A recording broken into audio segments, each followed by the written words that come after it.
Hey everyone, welcome or welcome back to my channel. My name is Clarissa and this is Coffee and Budgets, where I am documenting my financial journey here on YouTube. If you are new to my channel, hi, welcome.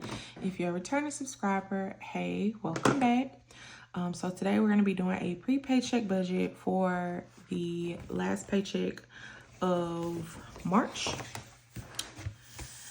So far,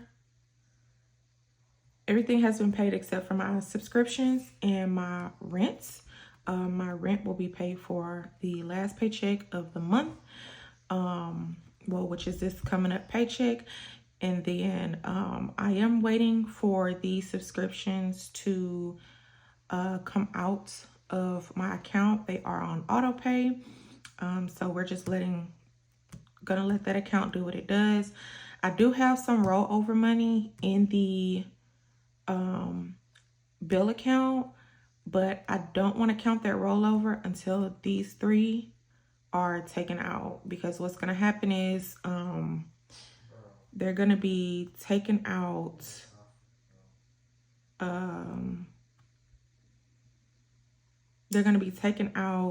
before I get paid. Yeah. So let's go ahead and get to blank page. So I did go on vacation and I did use 2 vacation days, but I did not go to work on Monday. So I did lose 1 day.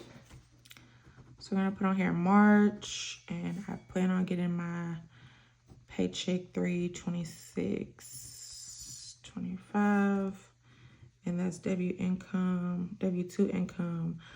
And then, like I said, I'm not gonna count that rollover until the money actually hits my account.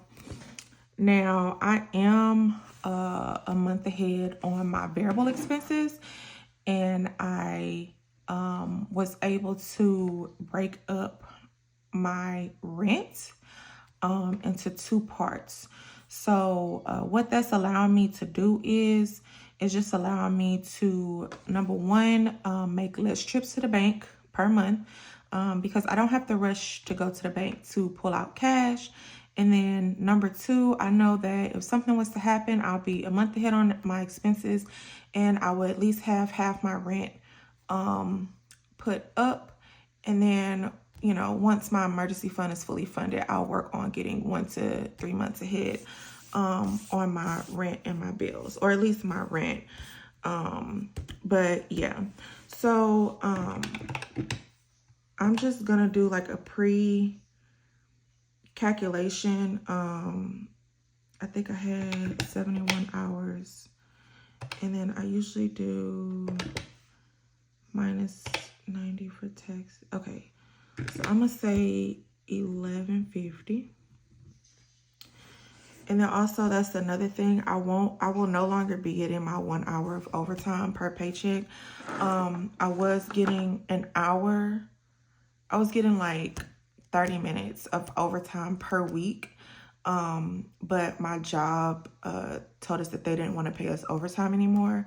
So we have to cut out 30 minutes per week from our time.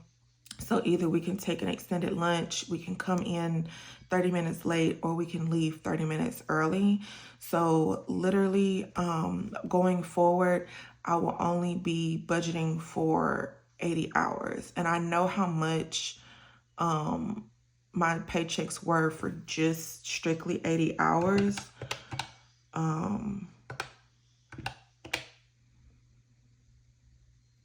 So 2580, well, it was 1292, and with my overtime, my checks would be 1317.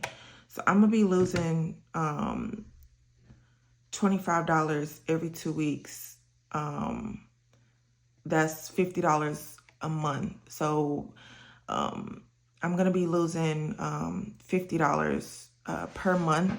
But that's okay. I don't have any debt except for my credit card. that I'm gonna work to get paid off, because I was literally gonna, my overtime money was, I think, $26 plus $17.50. Yeah, $26. And I was just gonna start putting my 1 hour of overtime money, which was $26. I was gonna put $25 or $26 per paycheck towards paying off the credit card as quickly as possible. But now I'm just gonna have to try and figure out another way to get that credit card paid off. And I'll get into that with my Q2 goals. So the only thing that I have due is gonna be my rent, which is gonna be due for 4/1, and this will be half of April. And I am gonna budget $425, and there is a fee for the money order, which is $2, and I am gonna count that. I don't pay my rent online anymore. I really just think that the people at the office are kind of shady, and the last 2 or 3 times I paid my rent online, I either got a call or I got an email saying that my rent was past due. And I emailed them the invoice, the receipt, the confirmation, everything. And it took them like 2 weeks just to respond and say, oh, we made a mistake. So now I literally get my money orders. I go in the office. I make sure somebody's in the office. And I make sure that I have, when I hand them my money order, I make sure I get my receipt. And if they don't have their receipt book or whatever, I make sure somebody, whoever's in that office, is signing my money order slip that comes back to me. So, because I don't play that. I don't play when it comes to my rent. And then I do have a bank fee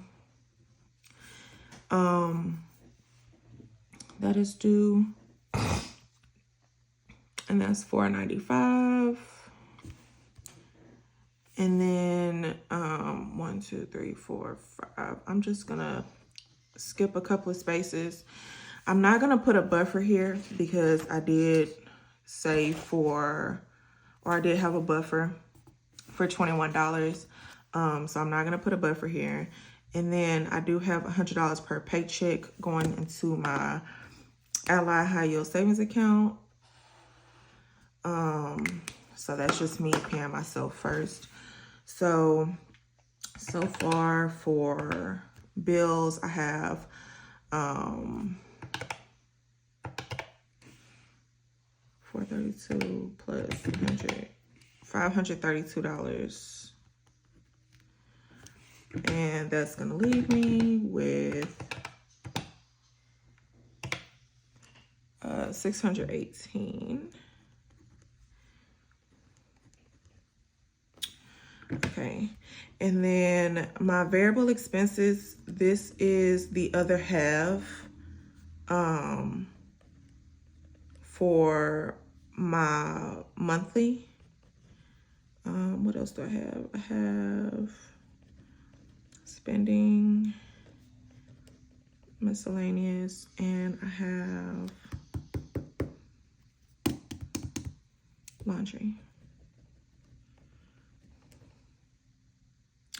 So for gas, I budget $80 every 2 weeks. Groceries, $150. Household, $50. Spending, $50. This is for the, no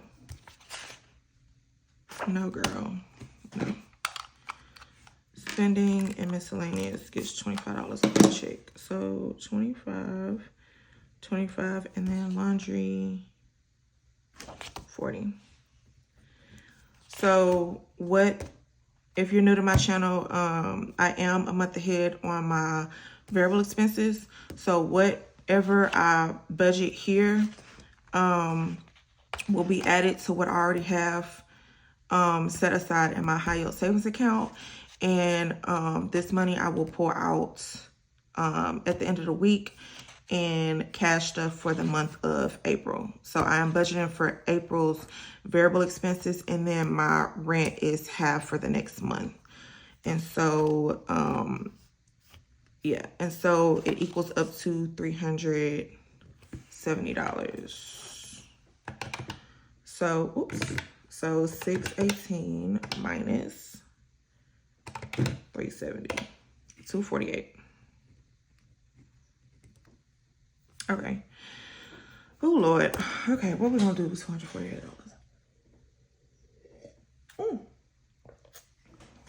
Okay.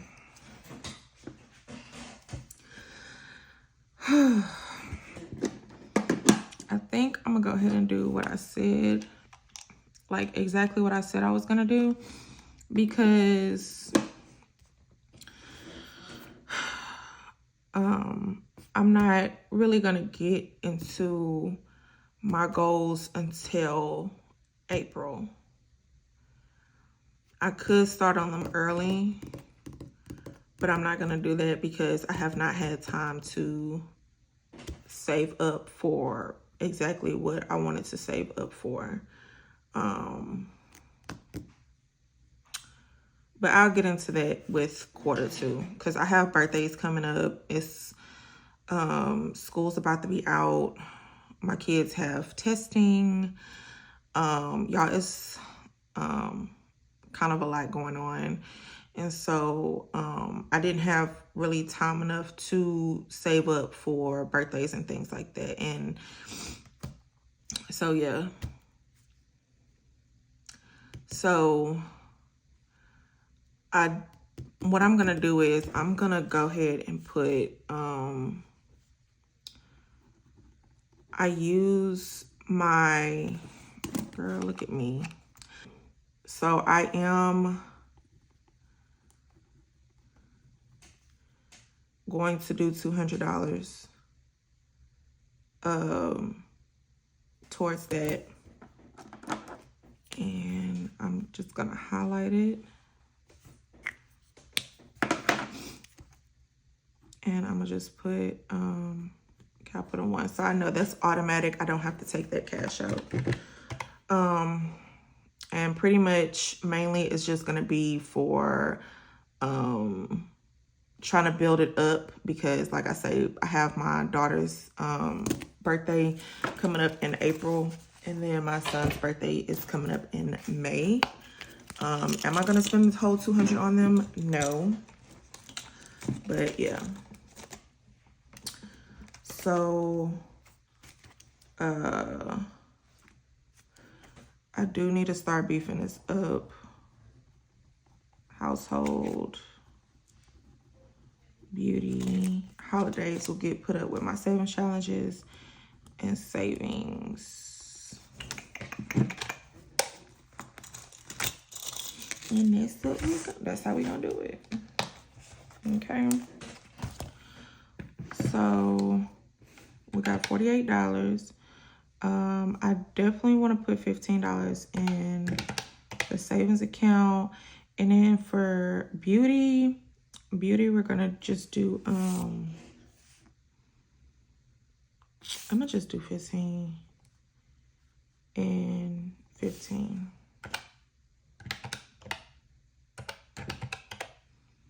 So where the hell am I gonna put $3?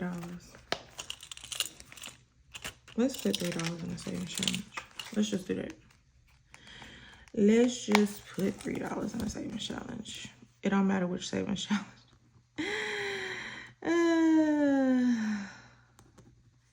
And that's gonna be $3. All right, that's my budget, y'all. That's a zero-based budget. But like I say, with this, I know y'all probably like, girl, $200, you could put that. No, I know exactly what I'm gonna do with it. Like I say, it's not gonna be the whole $200 because I did discuss with my daughter about her birthday. and we were in agreement on a couple of things, and she had to catch me a couple of times. Not catch me, she had to check me a couple of times. And then I will be speaking with my son in regards to his 16th birthday as well. But like I say, I have not had time to save up for that birthday. But one thing about my kids is they know that I am on a budget, and they know, and they ain't trying to have me spend like a lot of money. So yeah, I'll get into that when I get into my Q2 goals, but I will be back with the actual paycheck budget. And so thank you so much for joining me. I really appreciate it. Until then, I will see you in the next video. Bye.